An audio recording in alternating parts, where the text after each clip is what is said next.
సంస్కృతి సంపద YouTube channel తరపున అందరికీ స్వాగతం. శ్రీనాథుని శృంగార నిషధం కావ్య పఠనం. ఈ కావ్య పఠనం కావిస్తున్నది శ్రీ నూతలపాటి వెంకటరత్న శర్మ గారు.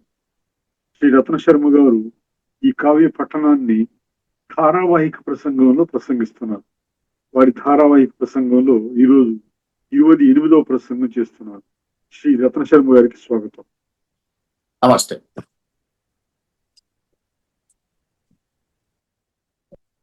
అడిగి తినొక్కనాడు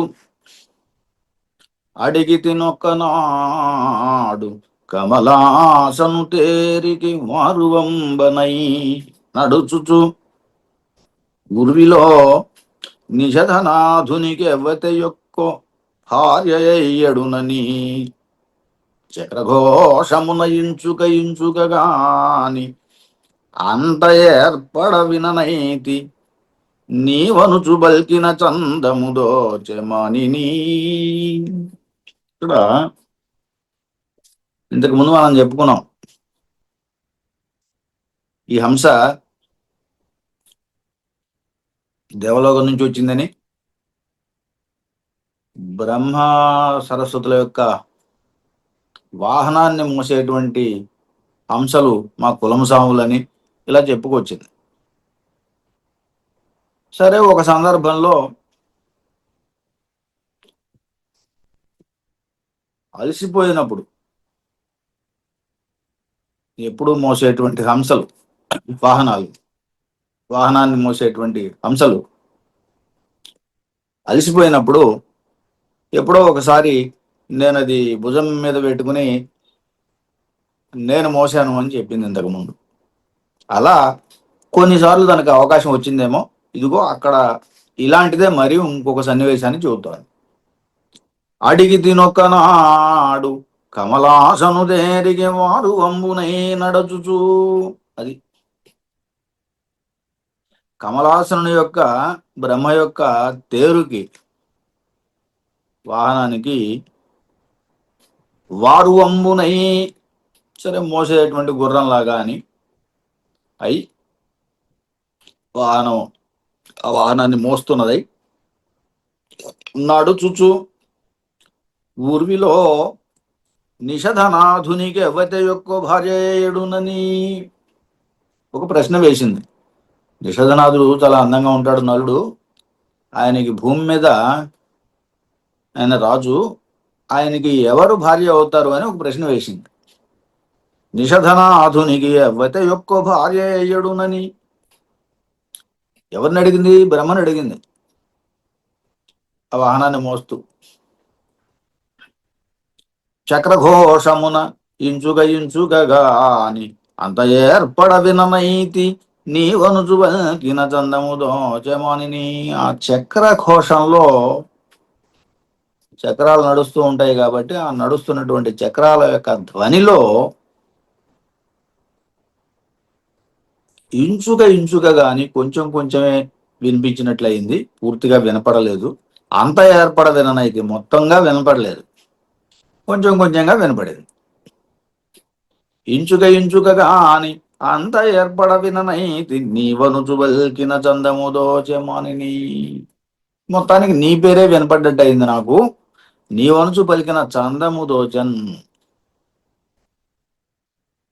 దమ దమ అనేటువంటి ఏదో వినిపించింది నాకు. దమయంతి అనే చెప్పినట్టు నాకు వినపడింది అని. ఇది హంస దమయంతితో చెబుతున్న మాట. ఇక్కడ సాధారణంగా ఆలోచించినప్పుడు మనకు ఒక చిన్న సందేహం అయితే వస్తుంది. చక్రఘోషము అంటున్నాడు. ఆకాశంలో తిరిగేటువంటి దానికి, దేవలోకంలో తిరుగుతున్న దానికి చక్రఘోషం ఎక్కడి నుంచి వినిపిస్తుంది అని. ఎందుకంటే అవి భూమి మీద నడిచేవి కాదు కదా, కానప్పుడు చక్రఘోషం ఎట్లా వినిపిస్తుంది అని. దీనికి ఎవరికి తోచిన వ్యాఖ్యలు వాళ్ళు రాశారు. మొత్తం మీద చక్రఘోషము అనే దానికి సాధారణంగా కొంతమంది తనొక్కతే ఆ రథాన్ని లాగదు కదా, ఇంకా తోటి హంసలు ఉంటాయి కదా, వాటి కలకల ధ్వనిలో వినపడి ఉండదు అని కొంతమంది. చక్రవాకం కదా, చక్రవాకులు. చక్రాంగము,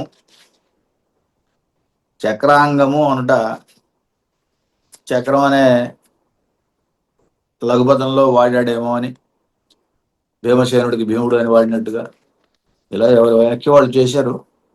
ఏమైనా చక్రఘోషంలో తనకు వినపడలేదని అని మాత్రం చెప్పింది హంస. సరిగ్గా వినపడలేదు కానీ మొత్తానికి కొంత వినపడింది. ఆ వినపడింది ఏదో దమా దమా అని, దమయంతి అన్నట్టే ఉన్నది అని ఒక మాట చెప్పింది.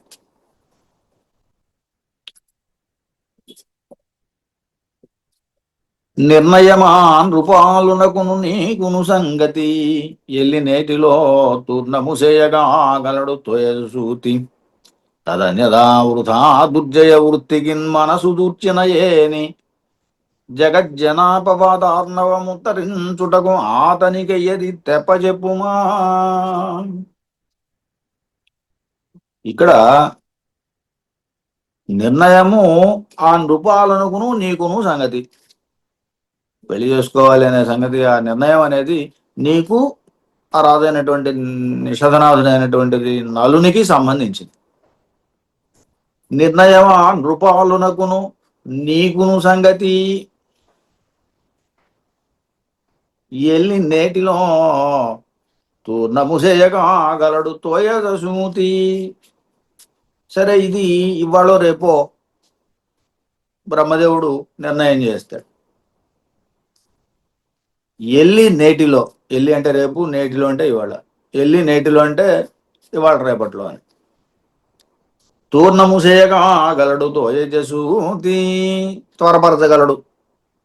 తూర్ణము, తూర్ణం అంటే త్వర అని అర్థం.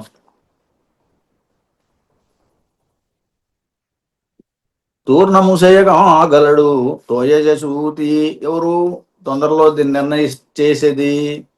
తోయజసూతి బ్రహ్మ.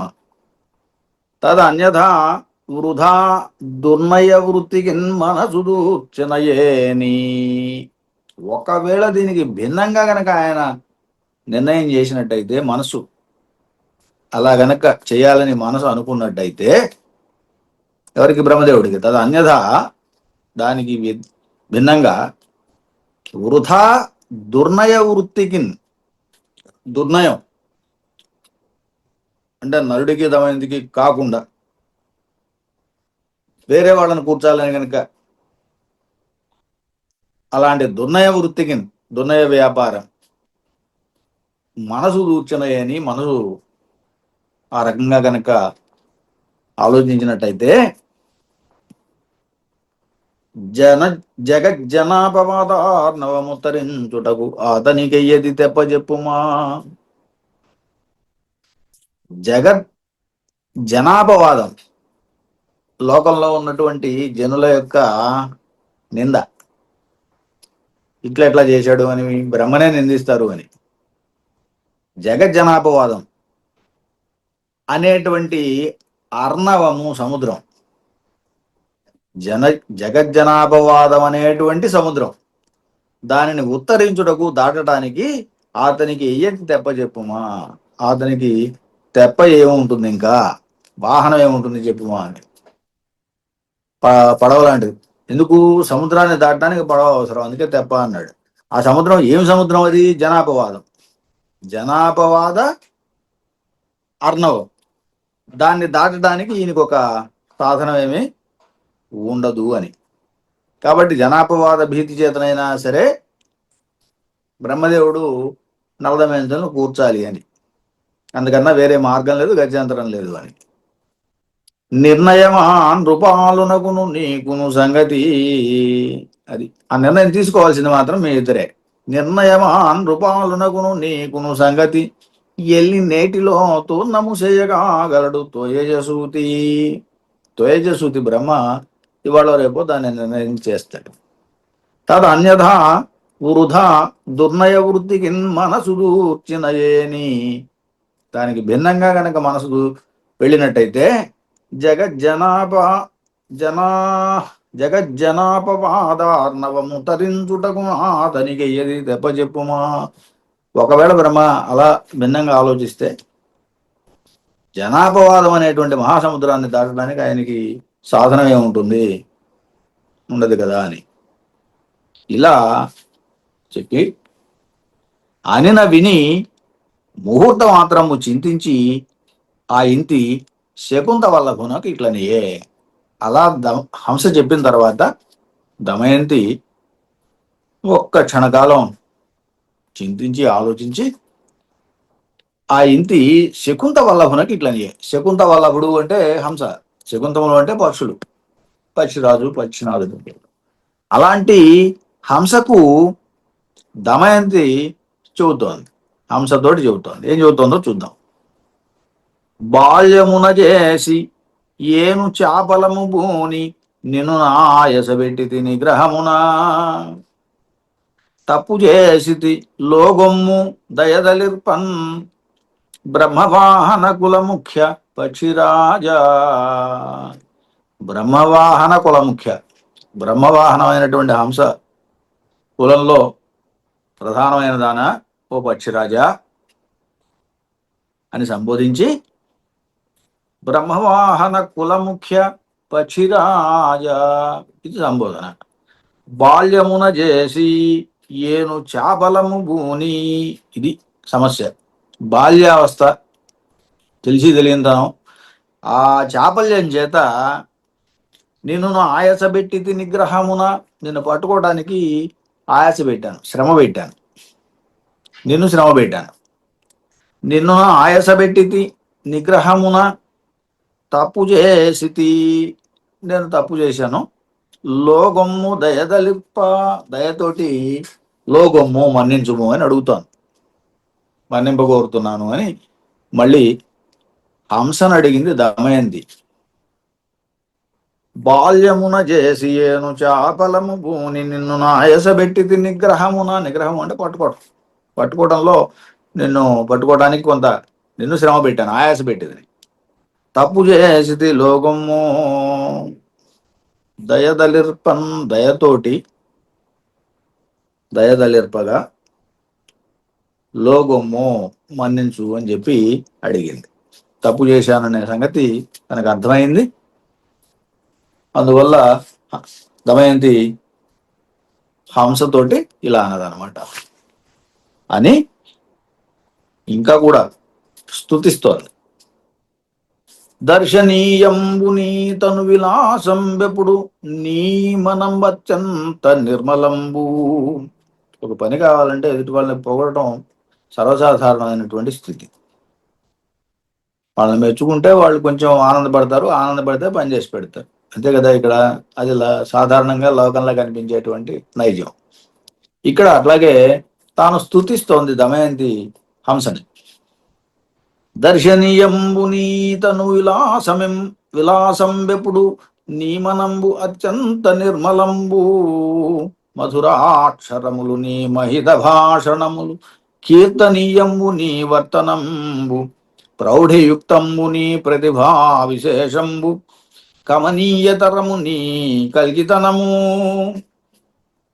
శ్లాఘనీయంబు నీ సౌహార్ద గరిమంబు ప్రార్థనీయంబుని ప్రభవంబు. మత్స్యమూర్తి అయిన మధుగైడ భారాతి భాతి నీవు భువన పావనుడవు. నిండు నెలయున్ పోలె నేత్రోత్సవంబవై ఉన్నవాడవు ఇట్టి ఒప్పుగలదే. ఇక్కడ హంసని ఎలా పోగొడిందంటే, దర్శనీయము నీ తను విలాసం ఎప్పుడు, నీ తను విలాసము దేహము యొక్క సొంపు ఎప్పుడు కూడా దర్శనీయము, చూడదగినది. నీ మనంబు అత్యంత నిర్మలంబు, నీ మనసులో స్వచ్ఛత ఉన్నది, నిర్మలమైనది. మధురాక్షరములు నీ మహిత భాషణములు, నీ చక్కని సంభాషణ ఏదైతే ఉందో అది చాలా మధురమైంది, మధురాక్షరములతో కూడుకున్నది. మధురాక్షరములు నీ మహిత భాషణములు కీర్తనీయంబు నీ వర్తనంబు, నీ యొక్క వర్తనము, నడవడిక ఏదైతే ఉందో అది కీర్తనీయము, కీర్తించదగినది. ప్రౌఢియుక్తంబు నీ ప్రతిభా విశేషంబు, నీ ప్రతిభ ఏదైతే ఉందో అది ప్రౌఢియుక్తము, చాలా ప్రౌఢితో కూడి ఉన్నది, నేర్పుతో కూడి ఉన్నది అని. ప్రౌఢి అంటే నేర్పు, ప్రతిభ అంటే ప్రజ్ఞ.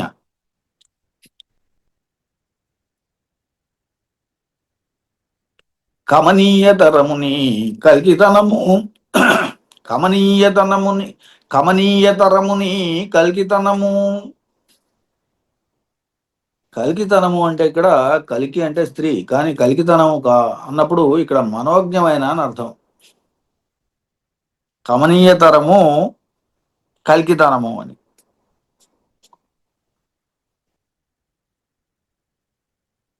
కలికితనము అంటే మనోజ్ఞత్వము, మనోజ్ఞత. అది ఇది కమనీయతరము, మికిలి కమనీయమైనది, అభిలషింపదగినది, కోరదగినది అని. శ్లాఘనీయంబు నీ సౌహార్ద గరిమంబు, నీ సౌహార్దము, సౌహార్దము స్నేహము, స్నేహాతిశయం అనేది శ్లాఘనీయము, ఇదిగో పొగడదగినది. శ్లాఘించుట అంటే పొగడుట అని. శ్లాఘనీయంబు నీ సౌహార్ద గరిమంబు, ప్రార్థనీయంబు నీ ప్రాభవంబు, నీ సామర్థ్యం ఏదైతే ఉందో అది కోరదగినది, ప్రార్థనీయంబు. నీ ప్రాభవంబు మత్స్యమూర్తి అయిన మధుకైట భారాతి భాతి, నీవు భువన పావనుడవు, నీవు లోకపావనుడవు అని. లోకపావనుడవు ఎవరి విధంగా అంటే విష్ణువులాగా అని చెబుతోంది. మత్స్యమూర్తి అయినటువంటి మత్స్యావతారంలో ఉన్నటువంటి శ్రీ మహావిష్ణువు, మధుకైట భారాతి భాతి, మధు కైటభ అనే రాక్షసులను సంహరించినటువంటి విష్ణువు, ఆయన విధంగా, భాతి అంటే విధముగా అని. మత్స్యమూర్తి అయిన మధుకైట భారాతి భాతి, నీవు భువన పావనుడవు, నువ్వు లోక పావనుడవు, రక్షకుడవు, పవిత్రం చేసేవాడవు అని.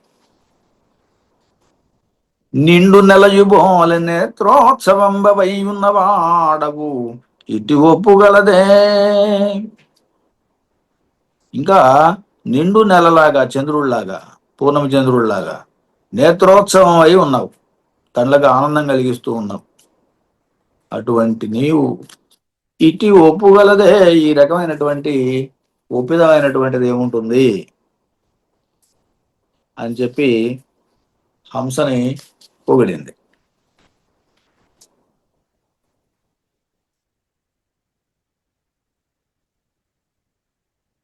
సరే, నా మనోరథంబు కంఠపదమ్మున వర్తించుచున్నాయి. అది దుర్లభ జనానురాగమ్మును, ప్రబల లజ్జాభియోగమ్మును, సమ ప్రాధాన్యమును అధిష్ఠించి ఉన్నాయి అవి. అందని మ్రాకుల పండ్లు కోయందలంచెద, రాజు పాణిగ్రహణమున వశీకరింపగోరెద, బాల్యజాపలమ్మున బేలమై ఉన్నదానని సాభిప్రాయముగా పలికినప్పుడు. ఇదిగో తన కోరికను కొంత స్పష్టాస్పష్టంగా కొంత చెప్పింది. ఎలా చెప్పిందో చూద్దాం. నా మనోరథంబు, కోరిక, మనోరథము అంటే కోరిక, నా మనోరథంబు కంఠపదమున వర్తించుతున్నాయి. అది గొంతు లోపల ఉన్నది. కంఠపదము గొంతు మార్గంలో ఉంది, బయటకు రావటల్లా. దేనివల్ల? అది సిగ్గు వల్ల. నా మనోరథంబు కంఠపదమున వర్తించుతున్నాయి. అది దుర్లభ జనానురాగమును, ప్రబల లజ్జాభియోగమును, సమప్రాధాన్యమును అధిష్ఠించి ఉన్నవి. నలుని మీద అనురాగం, అలాగే లోపల లజ్జ, ఈ రెండూ కూడా సమప్రాధాన్యంతో ఉన్నాయి. అలా ఉన్నాయి లోపల, అందువల్ల బయటకు రావటం లేదు. దుర్లభ జనానురాగమును, దుర్లభమైనటువంటి జన అనురాగం, ఇక్కడ జన అంటే పురుషుడు అని అర్థం చెప్పాలి, నలుడి మీద అనురాగం అని చెప్పాలి. ప్రబల లజ్జాభియోగమును, అలాగే లోపల బలమైనటువంటి లజ్జ, సిగ్గు, ఇది ఉండటం వల్లను సమప్రాధాన్యమును అధిష్ఠించి ఉన్నవి, సమప్రాధాన్యంగా ఉన్నాయి లోపల. అందని మ్రోగల పండ్లు పోయింది అలంచద. ఇప్పుడు ఎలా ఉందంటే నా స్థితి, అందని చెట్ల మీద ఉన్నటువంటి పండ్లని, అందని మ్రోగల పండ్లు చెట్ల పైన ఉంటాయి, పోయాలంటే అందవు, కావాలి కానీ అందవు. అందని మ్రోగల పండ్ల పోయింది అలంచద, అటువంటి వాటిని పోద్దామని ప్రయత్నం చేస్తున్నాను. నర్మగర్భంగా చెప్పటం, నరుడు నాకు అంతాడు అందడో, ఆయన కోసం నా మనసుళ్ళు ఉళ్ళూరుతోంది అని చెప్పటం. అందని మొరాకల పండ్ల పోయింది అలంచిత. రాజు పాణిగ్రహణమున వశీకరింపంగోరేద. అదిగో పాణిగ్రహణం, వివాహం చేసుకోవాలనుకుంటున్నాను, ఆ రకంగా వశం చేసుకోవాలనుకుంటున్నాను నల్లుడిని. బాల్యజాపలమున బేలనై ఉన్నదానా. ఇదిగో బాల్యావస్థ అవటం వల్ల తెలిసి తెలియని దానంతో, కొంత చాపల్యంతో బేలనై ఉన్నాను అని సాభిప్రాయముగా పలికినప్పుడు, అలా పలికిన తర్వాత రమణి మందాక్షరంబుగాగా, రమణి మందాక్షరంబుగాగా పరిమితోక్తులని భంగి బలుగుటయును. సంశయాలువై హంస తచ్చంసితంబు, తచ్చంసితంబు హృదయముననొయ్య చింతించి ఇటులనియే. ఇక్కడ రమణి మందాక్షరం, రెండు మందాక్షలు పక్క పక్కన వచ్చినాయి, ఇదో అలంకారం. మందాక్షరంబుగాగా, ఇందులో పరిమితోక్తులని భంగి పలుకుటయును, కొద్దిపాటి మాటల చేత, పరిమిత ఉక్తులు తోటి ఈ భంగి ఈ విధంగా పలుకుట. ఎవరు? రమణి, దమయంతి, సుందరి, పేరు చెప్పలేదు, రమణి అన్నాడు అంతే. మందాక్షరంబును, మందాక్ష అంటే మొదటి మందాక్ష అనే దానికి సిగ్గు చేత అని, సిగ్గు. మందాక్షరము అన్నప్పుడు సందిగ్ధార్థములైనటువంటి పదములు, స్పష్టంగా చెప్పలేదనేది హంసకు అర్థమైంది. చెప్పినట్టుగా చెప్పింది, అందులో ఉన్నటువంటి అంతరార్థం పూర్తిగా హంసకు అర్థం కాలేదు. అందువల్ల మందాక్షరంబుగాగా అని సిగ్గు చేత సరిగా అర్థం కానట్టుగా పరిమితోక్తుల చేత ఈ భంగి పలుకుట, ఈ విధంగా పలుకుట, ఈ రకంగా పలికింది దమయంతి అని.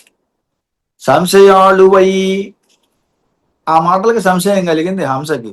సంశయాలువై హంస, సందేహం కలిగింది అయినటువంటి హంస, తచ్చంసితంబు హృదయముననొయ్య చింతించి ఇటులనియే. అప్పుడు సంశయాలు అయినటువంటి హంస తత్ శంసితంబు, ఆ పొగడ్తని, శంసితము అనేది స్తుతించడం, శంసస్తుతం అని ధాతు, ప్రశంసించడం అనేది అక్కడి నుంచి వచ్చిందే. అందువల్ల తత్ శంసితము, ఆ పొగడ్త హృదయమున నొయ్య చింతించి ఇటులని ఏ, ఒక్క క్షణం మనసులో చింతించి ఆలోచించుకుని ఇట్లా అంది. ఏమంటుందో చూద్దాం. ఒయ్యనంటే వెంటనే అని, చింతించి ఇటులని ఏ, ఓ రాజవదన,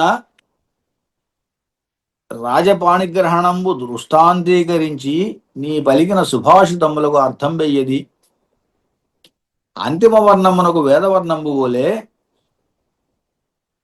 అయి అర్థము నా వీణులు ప్రవేశింప అర్హంబుగాదే తిర్యగ్జాతినయుండియు మా ఏలిక నాళీక భౌని ఆన ఏను జన్మించిన యది ఆదిగా ఎన్నడనో మృషాభాషణంబులు పలుక సత్యము పలుకుదును పలికిన ప్రయోజనంబు సాధింతు లోకాలోక పర్యంతమైన రాత్రి మండలమునందు నీవెయ్యది అపేక్షించితివి ఆ పదార్థంబు కొని వచ్చి నీకు సమర్పింపజాలదు గంధర్వాకారులైన రాకుమారులెల్లరూ నాకు వశవర్తులై ఉండుదురు విశేషించి ఆ నిషధ భూవల్లభుండు నన్ను ప్రాణముగా మన్నించియుండు. ఇక్కడ ఎన్నిసార్లు చెప్పినా ఏ రకంగా చెప్పినా అడిదిప్పి ఇడిదిప్పి మళ్ళీ నిషధనాథుడి దగ్గరికి వస్తాను, నల్లుడి దగ్గరికి వస్తాను. అది దాని చాతుర్యం, హంస యొక్క చాతుర్యం. కందర్పాకారులైనటువంటి రాకుమారులెల్లరూ మన్మథాకారులైనటువంటి కందర్పుడు అంటే మన్మధుడు, మన్మథాకారులైన రాకుమారులెల్లరూ నాకు వశవర్తులై ఉండుదురు. విశేషించి అన్నిషద భూవల్లభుండు నన్ను ప్రాణముగా మన్నించి ఉండు. విశేషించి చాలా మంది రాజకుమారులు నాకు తెలుసు, నాకు వశవర్తులై ఉన్నారు. కానీ ఆ నిషధనాథుడు నన్ను ప్రాణముగా మన్నించి ఉంటాడు అని చివరికి మళ్ళీ నలుడి దగ్గరకు వస్తాను. సరే, ఏమడుగుతాను అసలు ఇంతకీ? రాజవదన చంద్రుడు అంటే ముఖం కలిగినది అని. రాజవదన, రాజప్రాణిగ్రహణంబు దృష్టాంతీకరించి నీ పలికిన సుభాషితములకు అర్థం వెయ్యది. పాణిగ్రహణానికి సంబంధించిన నువ్వు పలికిన పలుకులకి అర్థం ఏమిటి స్పష్టంగా తెలియలేదనే కదా. అంతిమ వర్ణమునకు వేదవర్ణంబు ఓలే అయ్యి అర్థంబు నా వీణులు ప్రవేశింప అర్హంబు కాదే. నీ అంతిమ వర్ణం ఏదో, చివరి మాట ఏదో, అది వేదవర్ణంలాగా, వేదాక్షరాల్లాగా నా వీణులు ప్రవేశింప అర్హంబు కాదే. నా చెవులకు ప్రవేశించడానికంటే నేను వినటానికి అర్హుని కదా.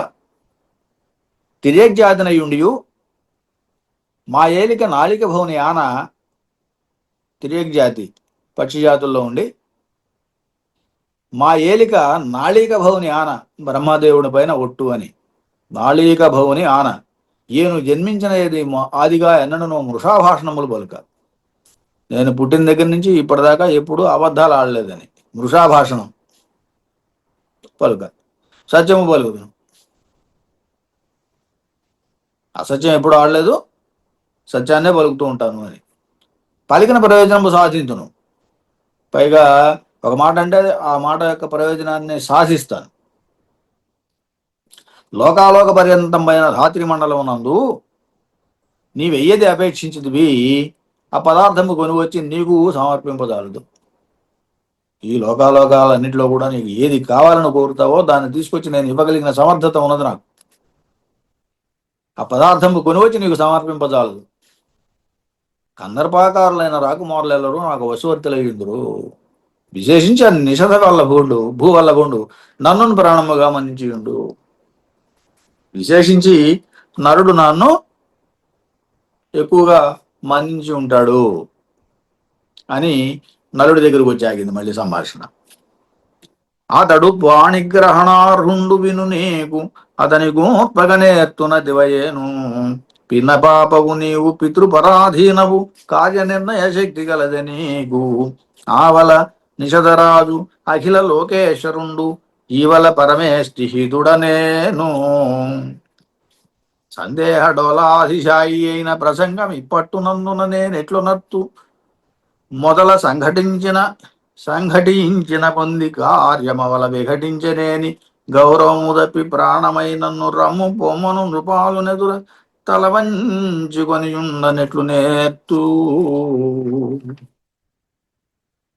ఇది అతడు పాణిగ్రహణారుడు, అతన్ని నీకు చేకూరుస్తాను అని చెబుతోంది. ఇది రేపు చూద్దాం. ఇవాటికి స్వస్తి.